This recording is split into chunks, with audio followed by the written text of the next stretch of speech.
Good morning, everyone. Premier has some remarks, and then Chad Morrison will give an update on the fire, and then they'll be available to take your questions.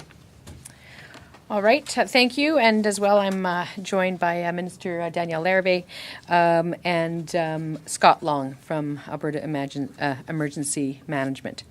So yesterday morning, we anticipated a very active fire day, and as you've all since heard, that's exactly what we got. There are 8 new wildfire starts in the last 24 hours. Currently, there are 19 wildfires burning, 5 are out of control, 3 are being held, 9 are under control, and 2 have been turned over to local authorities. Across the province, there are 1,950 firefighters, 208 helicopters, 29 air tankers, and 412 pieces of heavy equipment. The Peace River fire is 17,000 hectares and experienced minimal growth yesterday. The Greenview County fire is 900 hectares and also experienced almost no significant growth yesterday.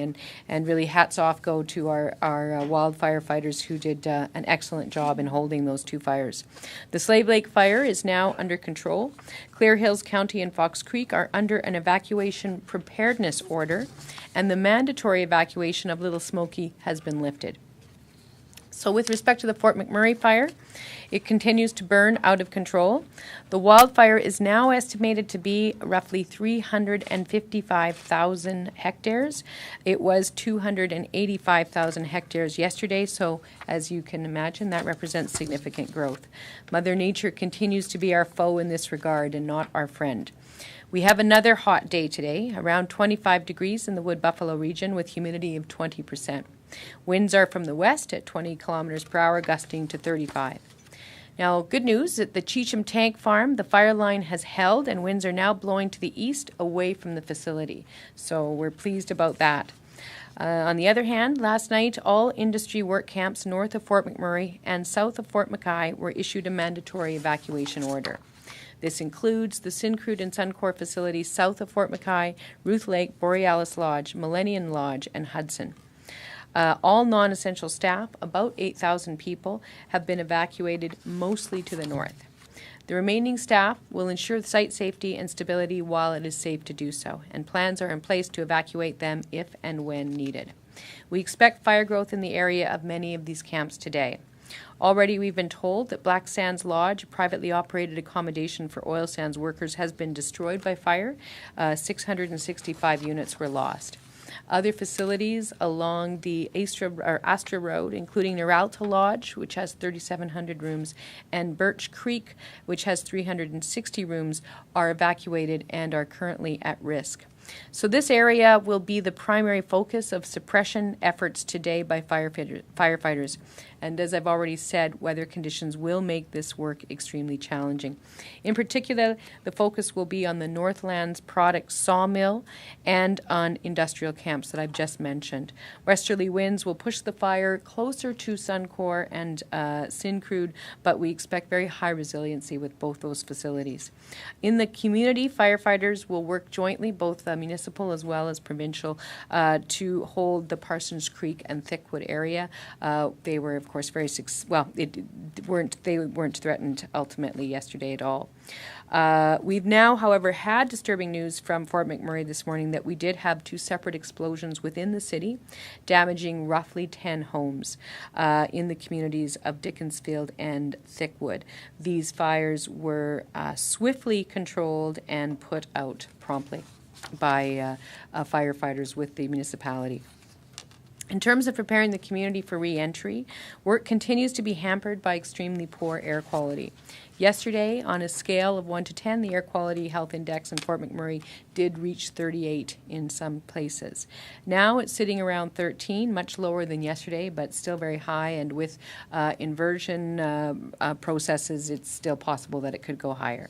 This poses a serious risk for first responders and recovery workers in the area, and so it has the potential to stall recovery efforts, and we're seeing a bit of that already. We had hoped to start bringing retail partners back into the community so that services such as grocery stores and pharmacies would be up and running when residents return. That plan is now on hold because of air quality concerns. However, the good news is that most of the retail facilities are intact and will be able to get up and running relatively quickly once the air clears. Where it is safe to do so, recovery work and preparations for reentry do continue. I'm told that electricity service has been restored to most of the undamaged areas of Fort McMurray and to all areas of Anzac and the Fort McMurray First Nation.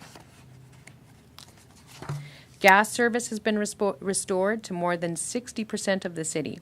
But yesterday, when the fire flared up west of town, ATCO staff were evacuated to Mariana Lakes and their work was interrupted and therefore delayed.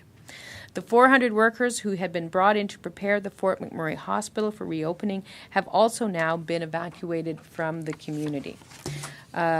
So we're hoping that they can start coming back up to carry on that work soon.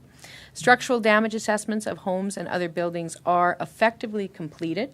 There were over 19,000 structures to inspect, and all but 7 have been done, and I expect that, of course, will be completed today. So far, 89% of structures inspected have been deemed safe to occupy, and only 10% have been destroyed. And about 1% of structures need a closer look to establish their condition. So ultimately, slightly more optimistic numbers than what we had originally estimated last week. Of course, these numbers will change a little bit with the fire activity in Thickwood and Dickinsfield that we saw this morning. I understand the regional municipality of Wood Buffalo is working to get higher resolution images out today, but the picture that is emerging is one where the community is mostly intact, notwithstanding significant losses in some parts of the city. So the government of Alberta has been discussing a re-entry plan with the municipality of Wood Buffalo. Obviously, yesterday's events have caused us to take a second look at those plans. Safety will be and must be our first and principal priority. And I hope to have more to say about our specific re-entry plans within the week. As of the end of day yesterday, 30,232 debit cards have been distributed, totaling $65.7 million and helping just over 63,000 people. Lines are getting shorter at the debit card sites, resulting in people being helped more quickly. And we're reminding people to bring government-issued identification, if they have it, when they come to collect their debit cards. We did hold another telephone town hall yesterday evening and had 10,600 people roughly participating. Another town hall will be held this evening. And we're getting between 2,000 and 3,000 calls a day on the 310-4455 emergency line. We know those who live and work in the Fort McMurray area have a number of questions, and we're doing our best to answer them. Before I take any questions, or anyone else does, I'll ask Chad to provide a more detailed update on the fire situation, and then Scott will be available to answer questions as they come. So, thank you.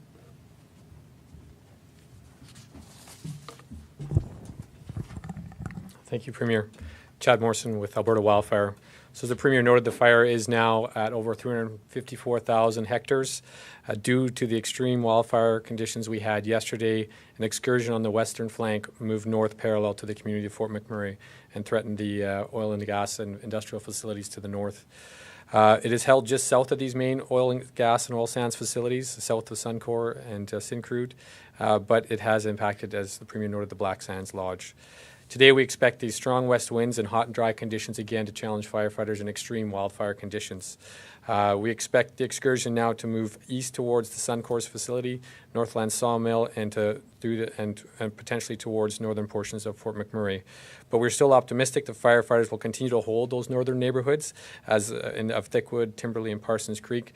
We have everybody deployed in those neighborhoods, as well as we have very good fire guards built with dozers in the area. And we continue to work with our air tankers and helicopters to support those operations. Much of the area around the neighborhoods are already burnt by the original fire, so this actually will provide a very good fire guard for firefighters to work from. So as we noted, a number of the camps as well as the Northland Sawmill site remain at risk. The sawmill has sprinklers deployed around the site, and they have done a good job of clearing with a fire guard with dozers around the facility to be ready for the fire.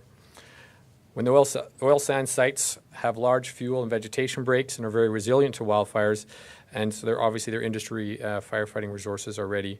The fire has jumped the Athabasca River in the past, but I will note as well that the Athabasca River is in front of the Suncor facility, and so we hope it will provide a good fire break that we can work from as well there. We expect the eastern front of this fire to reach the Saskatchewan border, likely today with the western winds. But it is a dynamic situation, and extreme fire conditions exist. And we don't see any relief at this point until we see some rain in the forecast. And with that, I'll turn it back over to Premier. Take questions from the floor and then from the phone. Premier, for the last 2 weeks, you've been telling a lot of folks in Fort McMurray that you'll let them go back when it's safe. Why was the decision made that it was safe for 8,000 oil workers to go back? Well, because most of them were not in the city. They were living in camps that were separate from the city, and they were their daily needs were being separately provided by the companies themselves. So they had their own supply lines, they had their own health services, and they had their own accommodation. So those companies had originally freed up that space for evacuees from Fort McMurray. But once those folks managed to come south, because of course there were more services down south than there were in there, the companies resumed using those places because they had never been the subject of evacuation orders. So now those workers have gone further north. How are you going to get them out if the fire keeps moving that way? Well, at this point, the fire's not moving north; it's moving towards the east. So we're told that it's not a significant concern. But that being said, as we saw with the original evacuation, the oil and gas industry was remarkable in terms of their ability to airlift 15,000 residents of Fort McMurray out of their camps through air, and so they assure us that they're more than able to evacuate the remaining roughly 6,000 folks who are on a very temporary basis moved further north. But now that those camps are under a mandatory evacuation order, are the same rules that apply to Fort Mac, are those going to apply to the camps as well? Absolutely. In terms of the reentry. Well, I think it's going to be. Yes, absolutely. They'll have to assure that the camps are viable and survive the fire, and that they have the same kind of services available to them as would be necessary in Fort McMurray. But the issue with Fort McMurray, just to be clear, is that it has infrastructure that provides support. Like lifetime, we live in this city 24/7, 365 days a year, support to the residents of the community, and so that's why it's all interrelated and interconnected. So it's designed differently than the shorter cycle of accommodation which exists in the camps. We've heard from workers who say that they feel stuck. They want to get out of there, and they're feeling as though they're not being allowed to evacuate. They're saying that they've been stuck on buses, they've been stuck moving around. They want to get out, and these companies aren't letting them. What do you say? Well, at this point, we're not. The highway itself is not open for people to be evacuating on the ground southerly. So that's the big issue right now, because as Chad will explain to you, with the fire moving towards the east, the Highway 63 is very likely to be threatened today at some point, and the odds are good that it may be closed for a period of time. So I'm not. I don't know if you want to speak more to the evacuation efforts, but you okay. So Scott Long, Executive Director, Operations, Alberta Emergency Management Agency. First, I'll say we're in complete lockstep with industry. We're in complete agreement with regards to the evacuations yesterday. Again, 8,000 workers evacuated safely in a controlled manner. Some to the south along Highway 63. The majority have gone north, as the Premier's mentioned.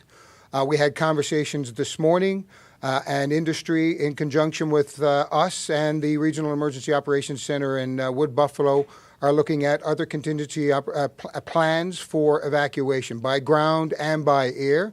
And again, I'll remind, as the Premier has mentioned, they have quite the capacity to move people through airlift.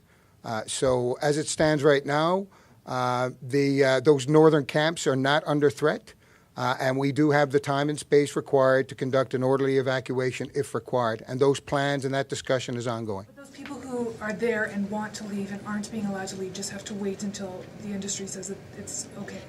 I'm not aware of anybody who's being prevented from leaving, so I can't talk to that. But Highway 63 right now for ground traffic is north of Fort McMurray, is being watched closely and monitored, and it's probably not safe given the conditions of the fire blowing in that direction. Once it blows through, which we expect to happen today.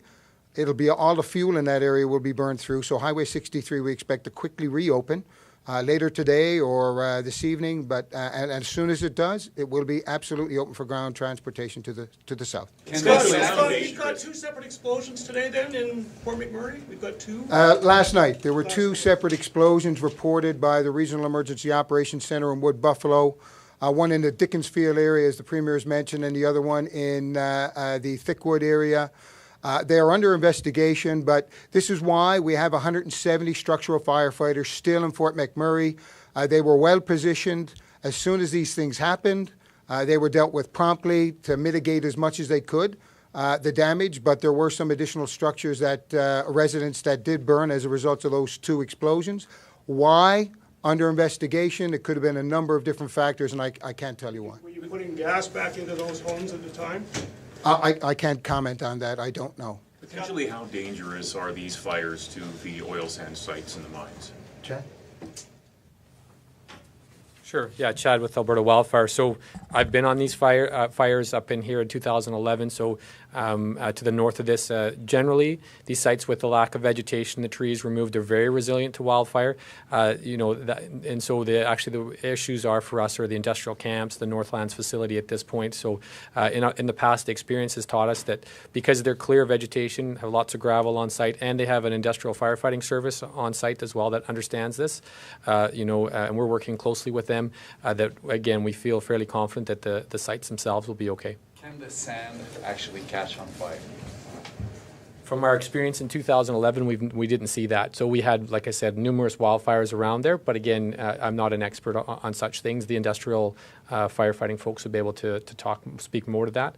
But again, from our experiences in 2011 with the large Richardson wildfire, we didn't have that turned into an issue for us. So how close is the fire to the actual facilities right now?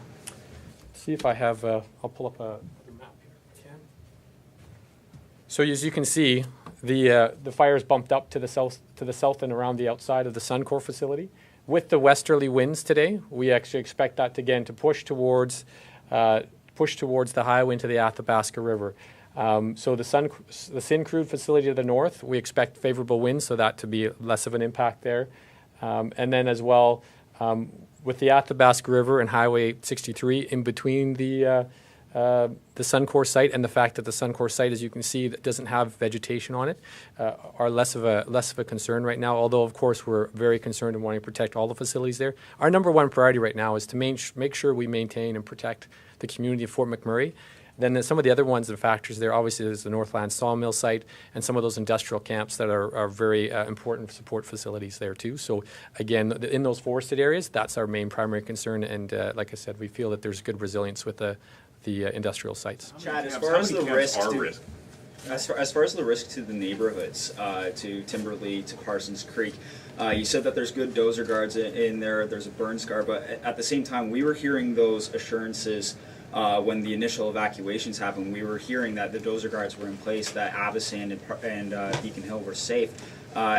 What's changed? So to comment to that, actually, I don't recall that being said, but I do believe here that the fire that originally happened there has to be the best guard that we actually can have.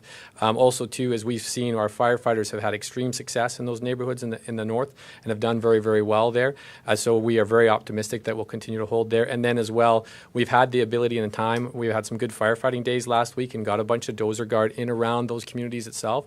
So that will actually also help hold and assist it, and as well as with having all the firefighters and the sprinklers, as well as numerous air attack and helicopter resources that we can do to support there. Are you talking about rooftop sprinklers, like people that? We use it in vegetation on the side, on the edges, so yeah. We'll take Fletcher's question and then we're going to go to the phone lines. How many camps are potentially threatened today? Some probably more so than others, but how many are you worried about? When I say camps, I'm referring to work camps, essentially accommodations and rations. And right now, one, Black Sands, as the Premier's mentioned, has been destroyed. Noralta Lodge and Birch Mountain / Poplar Creek are all in the area where it's being threatened. The winds are blowing the fire towards those areas.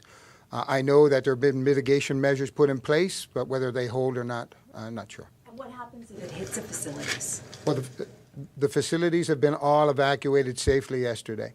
If we lose 665 bed spaces, then it can be rebuilt. The key is that people were all safely evacuated yesterday. They are all empty, and it's just facilities. So right now our focus is on, again, always public safety, critical infrastructure in terms of Suncor, and as Chad has mentioned, obviously Parsons Creek, Thickwood, and Timberley areas. That is where the majority of the effort is today. We're going to go to the phone lines now. Operator, please put through the first caller.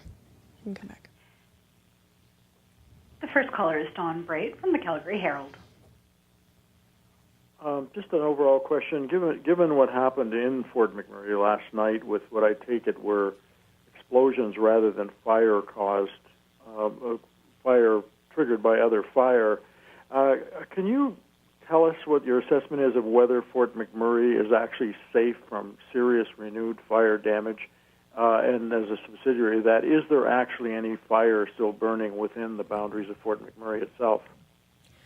I think it's fair to say that there are hot spots that are being very closely monitored by firefighting staff and by first responders. But there are no fires currently in place in Fort McMurray. And as everyone keeps identifying, and it's important to remember that the upside to when the city is threatened and then firefighters succeed in pushing back the fire is that more burn guard is put in place, and so more and more is burning outside, and where the more that's burned around the edges of Fort McMurray, the more secure it becomes. So at this point, it's just a matter of planning for safe reentry and a considered and thoughtful approach to getting services back up. And when you start turning on a switch and starting a city of 90,000 people, sometimes stuff happens, and that's why officials have been reinforcing, and we are reinforcing, that we're not going to have people going back until we know it's safe.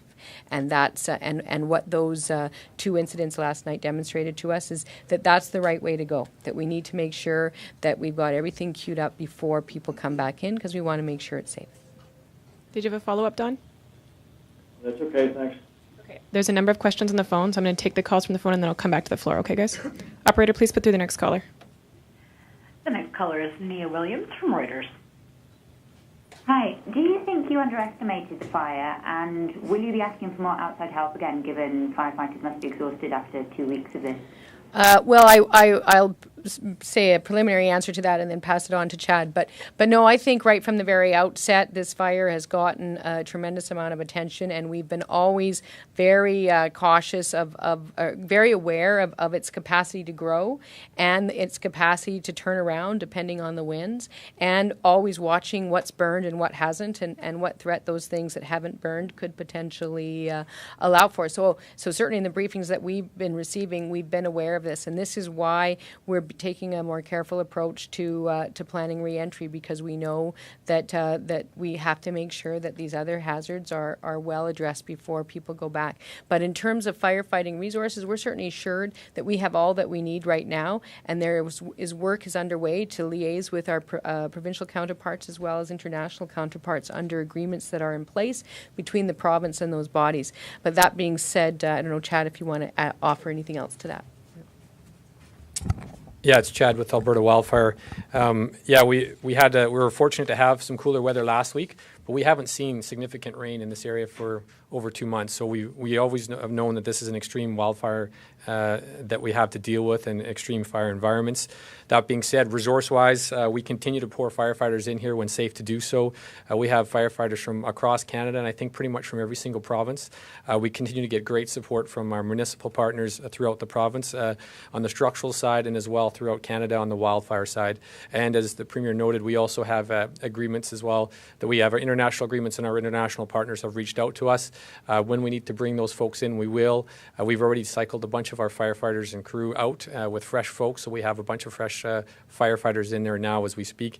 And then as the summer wears on, we're just at the beginning of fire season right now, and so we want to make sure that we're bringing in firefighters when safe to do so, getting them deployed as quickly as we can, and then we have support from international partners when we need to pull from and draw from. At this point, we have this one main fire as our primary concern, but we're continuing to draw from resources across Canada at this time. And when we exhaust those is when we'll be going to go international as required. And we have done so in the past. As of last year, we used Mexico, New Zealand, Australia, South Africa, and many folks from the U.S. as well. So those partners are obviously there to support us if we need them as well. Operator, please put through the next call. Go ahead, Nia. Operator, please put through the next caller. The next caller is Jeff Lewis from the Globe and Mail. Hi, two quick questions.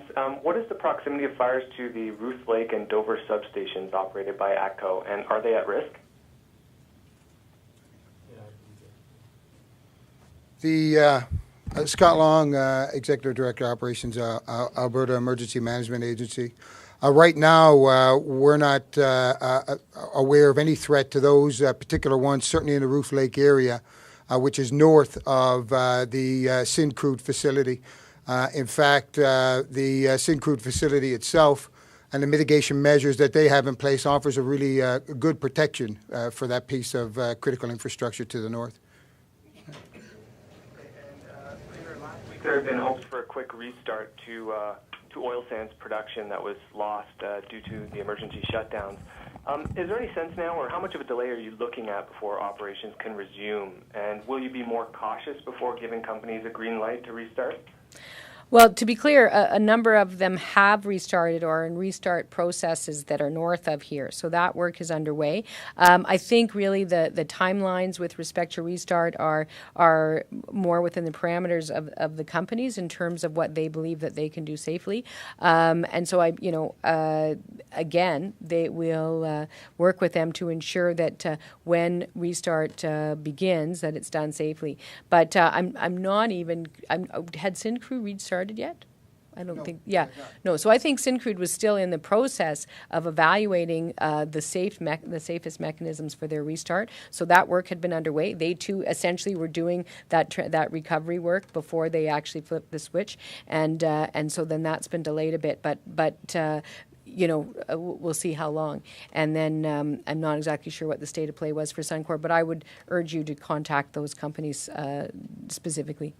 Operator, please put through the next caller. The next caller is Jeremy Slimes from Metro News. Hi there, Premier. So, just given you guys anticipated, the fire was active yesterday, you guys say you're being cautious. Was it a mistake to send, 8,000 oil workers yesterday to these camps? Well, to be clear, they actually went up last week, many of them. Some hadn't even left, quite honestly, because, for instance, certain companies almost, I don't know if Shell ever shut down, for instance, as an example. So they were many miles away from the city. And so, what we've done as a result is we've watched the fire. And where it started to become a threat, we, or the REOC down in Fort McMurray itself, issued evacuation orders. And so, as Scott has already identified, everybody was evacuated safely. And so that's, I think as long as that continues to be the way that we move forward, that's a good way to go forward. But we're obviously keeping an eye on it. I mean, this is a big fire. I mean, theoretically, one could evacuate half the province, but we have to be cautious and careful and thoughtful, ensure that we have good safety protocols in place, and issue the evacuation orders when necessary, and that's what we'll continue to do. Right, and then for Scott or Chad, why were people sent north and not south? I know lots of people have been complaining. At least I've spoken to you about the north wasn't the best place for them to go. To answer your question, people did go south. Syncrude did send a number of workers south, and I believe Suncor did as well. But at the time, and in accordance with their own emergency management plans, they did move workers to oil and gas infrastructure further to the north, which is currently not threatened at all. And as Chad has already briefed, we're hopeful that as of today that they won't be threatened after today. We're very tight for time now, guys, so I'm going to come back to the floor for the people who waved at me. I know each of you have a question. There's one here, and Dean, and then we'll have to wrap up. Sorry. Hi, I have a question for Premier. Conference Board of Canada put out a release today saying loss of oil production will average about 1.2 2 million barrels per day for 14 days, translating to roughly 985 million in lost real GDP, or 0.33%. Your reaction to that? Well, we've already been meeting with officials pretty regularly to get our own estimates of what the impact would be. But of course, those impacts are very much dependent on, where this ends and what's open and what's not, and how long the startups are for each particular facility. So it's still a bit of a moving target. But those numbers are in the range of the kinds of things that we've seen. And typically, in instances like that, you'll see a drop in GDP because of the drop in production, and then you'll see a bump in GDP because of the rebuilding efforts. And so that's the cycle, and what they're describing is certainly an accurate description of the general cycle. The actual numbers, it's too early to tell. When do you reevaluate sort of your fiscal plan? I think you have to have actual numbers in order to rewrite your fiscal plan. So that's what we're going to do, is wait till we have those. Were people evacuated from Mac Island last night, and if so, who and why? I'm not aware of that. I'll check with the Regional Emergency Operations Center in Wood Buffalo, who are coordinating that activity. We can get you that answer. Question for the Premier. Who's making sure these workers that are there are safe, and who's coordinating how they get out and where they go? There are some people that are still there, right? There are certainly people that are there. Our emergency management folks are in direct contact with the companies. The companies themselves have very involved and extensive emergency management plans and employee safety plans in situations like this. So we're keeping track that that's all unfolding the way it should. And then, of course, we still have our own labor department where people who have concerns can get in touch and let us know if there are concerns that we can also follow up through those mechanisms. Do you know how many people that is? Well, I think we've got our rough estimate, and it's very rough, is I think there's around 6,000 that went north and around 2,000 that went south. That's a rough estimate. Is that about right? From those oil and gas infrastructure. Yeah, from the ones that were evacuated, yes. Sorry, but how many people remain still there? Oh, just generally north? No, at the facilities and plants. Oh, within the facilities, I think you have 78 in Syncrude, and I believe there are 8 industrial firefighters in Suncor. So 78 in Syncrude and 8 in Suncor. Dean's question, and then we'll wrap up. Premier, and for Scott, I'm confused on this homes thing, because you're saying under investigation, you're suggesting a switch was flipped. I guess if I'm a resident of Fort McMurray right now, it doesn't sound like this was a fire that caused this explosion. It sounds like this was human error. No, I wouldn't say that it was human error, but what I will say is because we don't know the answer, and because there were 2 explosions, and we lost 10 homes, in the absence of this fire, if we had 10 homes burn, of course, that would be, everybody would be looking just at that, and it's in the context of this larger fire. So I don't know the answer, but because I don't know the answer, what it does suggest is that there's a level of volatility that needs to be removed. I take that, Premier, but I mean, you must have an idea if there was gas being redirected into these homes, you bet, and boom, there's an explosion. I mean, are you stopping now? Are you cutting back? Are you taking steps? If I'm a Fort McMurray refugee, I want to know that the house that you stayed in the fire is not going to be... Yeah, I think it just highlights, again, the uncertainty of the challenges with re-entry planning and reestablishing essential services. The Premier's mentioned, we've restored 60% of the gas infrastructure in Fort McMurray. No explosions. So we had to. Part of the challenge is that we are not going into anyone's homes at all. So what caused it, how it came about, unknown. It could have been a number of factors. That's why I say it is under investigation. And the full steam ahead, though, with the gas, even though some homes are blowing up. It sounds like that's kind of the cost of doing business. It is under investigation, and based on that, they will continue. They will look at the way forward. Is what I would suggest. Are you changing how you're bringing power back to Fort McMurray based on the fact you've got 2 random explosions? Not as far as I know. At this point in time, they're not. That's why they're under investigation. Pending the results, they may look at doing things differently. But again, I refer back 60% of the oil and gas, of the gas infrastructure in Fort McMurray was activated without any issues. We're going to leave it there today. Thanks, guys.